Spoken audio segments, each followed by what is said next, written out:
Everything's on a screen these days. But inside the new Scout? Buttons. Glorious buttons. More buttons than a flight deck, because driving should feel like driving. The 2025 Scout Terra, where screens meet good old buttons. Everything's computer, one man famously said earlier this year, referring to the interior of a Tesla Model S. While that quickly turned into a meme, there is some substance behind it.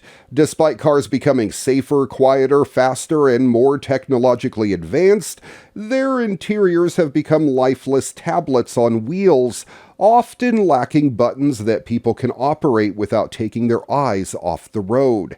It's all in the name of cost cutting. Despite automakers' efforts to wrap the transformation into something else, it might be cheaper to slap a screen on the dash and call it a day.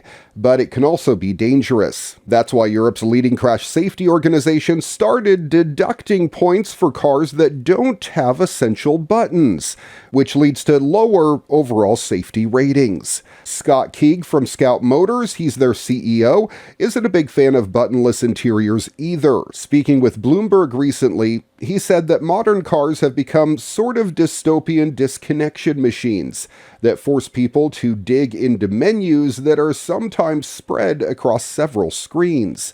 Everything's 8 layers down, everything's on a computer screen, everyone in the car needs their own computer screen, he said, but complaining about something doesn't really move the needle in the right direction, especially when you're running a, car company. We think the exact opposite. We think mechanical switches give you a connection. We think less screens is better. We think bench seats are cool. We think tailgates are cool.